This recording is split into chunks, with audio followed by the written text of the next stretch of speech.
Voilà, alors comme vous avez pu l'entendre, eh bien, les loups hurlent et ne jappent pas comme les chiens.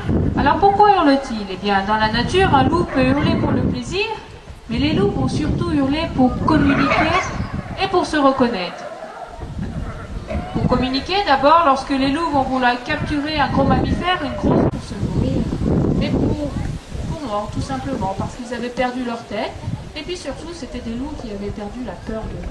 Parce que la plupart du temps, encore à notre époque, vous détectez bien avant que vous ayez le temps de le voir, et il va tout simplement passer son chemin. Et la plupart du temps, justement, lorsque vous voyez des portraits de loups dans des bouquins ou sur des cartes postales, ce sont principalement des photos prises en parc animalier.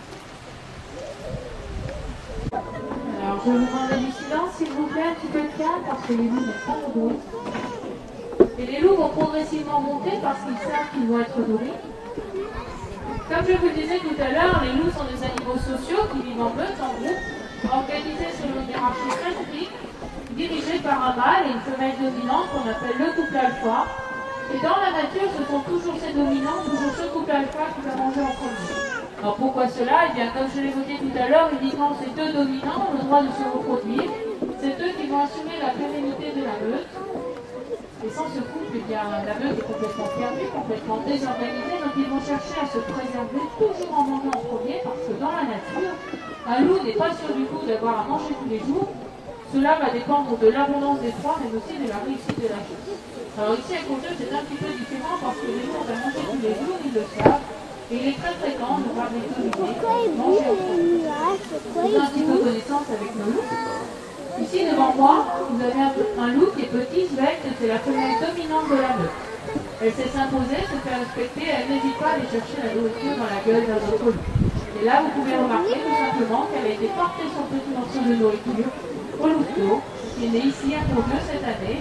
C'est une petite femelle qui a maintenant 4 mois.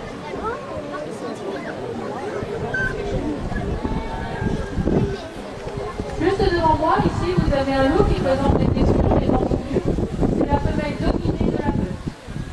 Elle a des blessures affligées par... Tout au fond, là-bas, vous avez un mâle. Un mâle, c'est un jeune qui est né ici à Courdieu de notre couple dominant actuel. Il a maintenant 4 ans.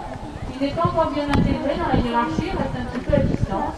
Et vu ses comportements, il sera très prochainement dominant dans les années à venir. Et notre mâle dominant, eh bien, il est un petit peu lui aussi à l'écart, il garde toujours un œil sur ses congénères, également sur sa femelle. C'est celui-là, notre mâle dominant, un petit peu à gauche, en haut. Alors pendant que les loups se nourrissent, eh bien, vous pouvez remarquer avec l'aisance, ils frottent ses boucles les côtes sans aucune difficulté. Tout simplement parce que les loups ont une pression de morsure dans la mâchoire relativement impressionnante. Elle est de 150 kg par centimètre carré, ça représente près d'une tonne de pression dans la mâchoire. Et cela leur sert notamment à briser le crâne de leur proie ou encore à transporter un animal, mais proie qui va faire jusqu'à 3 fois le poids du loup. Alors pour vous donner un exemple, c'est qu'en Amérique du Nord, il y a des animaux qu'on appelle des élans. Un élan va ressembler à un cerf, il va avoir la taille d'un cheval, il peut peser jusqu'à 1 tonne. Et bien d'un coup de mâchoire, le loup est capable de briser la patte arrière.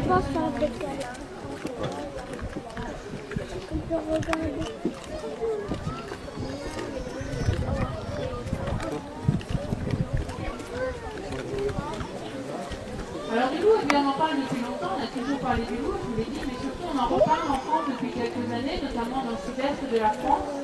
Depuis que le loup est revenu naturellement en Italie, il n'a pas été réintroduit comme nous, il est revenu tout seul depuis le massif des Abruzzes pour coloniser nos Alpes. Et on va trouver le loup en France depuis les hauteurs de l'Union jusque dans le Jura, mais bien évidemment, vous vous en doutez, ce retour du loup était pas forcément toujours bien perçu, parce qu'on avait perdu l'habitude en France de vivre sans ce grand prédateur, ce grand carnivore qu'on avait éradiqué de France depuis près d'un siècle.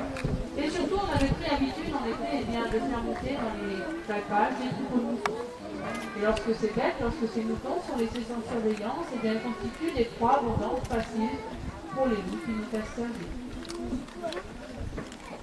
Alors, depuis 1992, dès le retour du loup en France, eh bien, le système pastoral a dû se réorganiser. Et cela passe notamment par la mise en place de chiens patous, de chiens dissuasifs, afin de limiter, de réduire les prélèvements.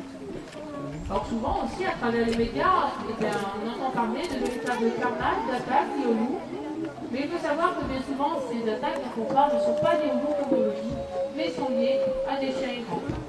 Des chiens errants qui vont tuer pour tuer, pas uniquement pour se nourrir, et qui sont beaucoup plus nombreux que les loups. Voilà, le repas est terminé, les loups l'ont compris, ça prend tout pas de l'homme.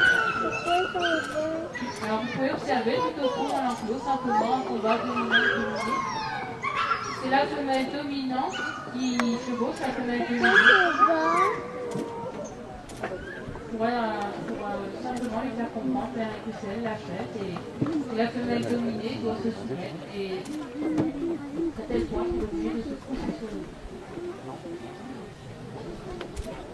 Voilà, je vous remercie de votre attention. Je vous souhaite une agréable après-midi. Si vous avez des questions, je suis à votre disposition à la sortie. Et pour d'autres informations, un prochain spectacle de rapace sur le